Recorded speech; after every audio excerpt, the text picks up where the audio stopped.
श्री शिव पुराण रुद्र संहिता तृतीय खंड अध्याय 4।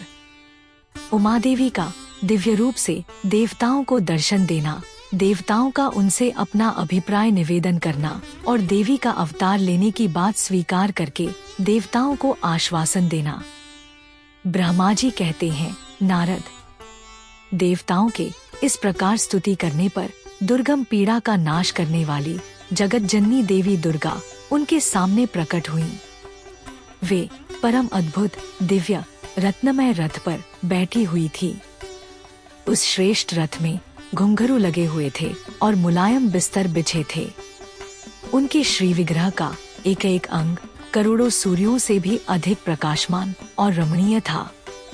ऐसे अवयवों से वे अत्यंत उद्भासित हो रही थी। सब ओर फैली हुई अपनी तेजोराशि के मध्य भाग में वे विराजमान थी। उनका रूप बहुत ही सुंदर था और उनकी छवि की कहीं तुलना नहीं थी।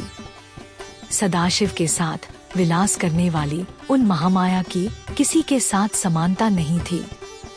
शिवलोक में निवास करने वाली वे देवी त्रिविध चिन्मय गुणों से युक्त थी। प्राकृत गुणों का अभाव होने से उन्हें निर्गुणा कहा जाता है। वे नित्य रूपा हैं।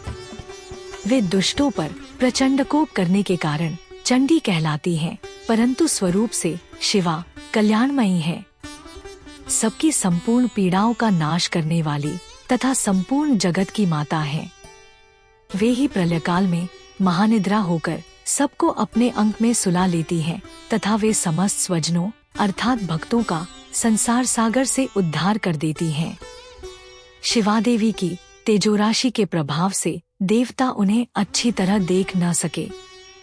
तब उनके दर्शन की अभिलाषा से देवताओं ने फिर उनका स्तवन किया।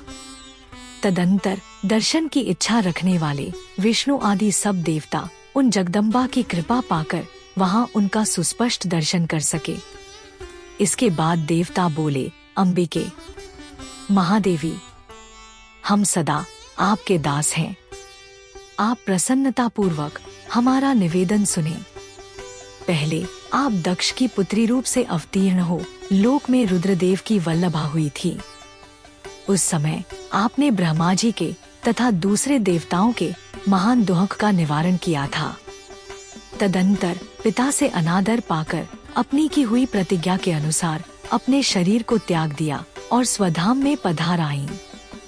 इससे भगवान हर को भी बड़ा दुख हुआ। महेश्वरी, आपके चले आने से देवताओं का कार्य पूरा नहीं हुआ। अतः हम देवता और मुनि व्याकुल होकर आपकी शरण में आए हैं। महेशानी, शिवे, आप देवताओं का मनोरथ पूर्ण करें जिससे सनत कुमार का वचन सफल हो। देवी, आप भूतल पर अवतीर्ण हो पुनः रुद्रदेव की पत्नी होइए और यथायोग्य ऐसी लीला कीजिए जिससे देवताओं को सुख प्राप्त हो। देवी, इससे कैलाश पर्वत पर निवास करने वाले रुद्रदेव भी सुखी होंगे। आप ऐसी कृपा करें जिससे सब सुखी हों और सबका सारा दुख नष्ट हो जाए। ब्रह्मा जी कहते हैं, नारद, ऐसा कहकर विष्णु आदि सब देवता प्रेम में मग्न हो गए और भक्ति से विनम्र होकर चुपचाप खड़े रहे। देवताओं की यह स्तुति सुनकर शिवादेवी को भी बड़ी प्रसन्नता हुई। उसके हेतु का विचार करके अपने प्रभु शिव का स्मरण करती हुई भक्तवत्सला दयामयी उमादेवी उस समय विष्णु आदि देवताओं को संबोधित करके हंसकर बोली। उमा ने कहा, हे हरे, हे विधे और हे देवताओं तथा मुनियों, तुम सब लोग अपने मन से व्यथा को निकाल दो और मेरी बात सुनो। मैं तुम पर प्रसन्न हूँ, इसमें संशय नहीं है। सब लोग अपने अपने स्थान को जाओ और चिरकाल तक सुखी रहो। मैं अवतार ले मेना की पुत्री होकर उन्हें सुख दूंगी और रुद्रदेव की पत्नी हो जाऊंगी। यह मेरा अत्यंत गुप्त मत है। भगवान शिव की लीला अद्भुत है। वह ज्ञानियों को भी मुंह में डालने वाली है।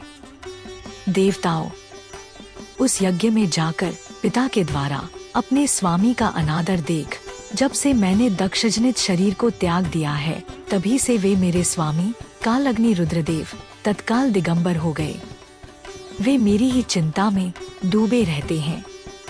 उनके मन में यह विचार उठा करता है कि धर्म को जानने वाली सती मेरा रोष देखकर पिता के यज्ञ में गई और वहाँ मेरा अनादर देख मुझ में प्रेम होने के कारण उसने अपना शरीर त्याग दिया। यही सोचकर वे घर बार छोड़ अलौकिक वेश धारण करके योगी हो गए। मेरी स्वरूप भूता सती के वियोग को वे महेश्वर सहन न कर सके। देवताओं, भगवान रुद्र की भी यह अत्यंत इच्छा है कि भूतल पर मेना और हिमाचल के घर में मेरा अवतार हो, क्योंकि वे पुनः मेरा पाणिग्रहण करने की अधिक अभिलाषा रखते हैं।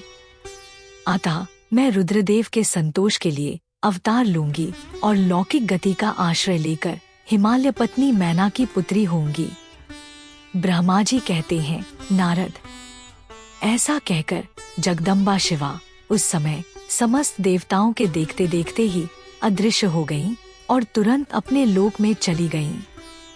तदंतर हर्ष से भरे हुए विष्णु आदि समस्त देवता और मुनि उस दिशा को प्रणाम करके अपने अपने धाम में चले गए। अध्याय 4 समाप्त। ओम नमः शिवाय।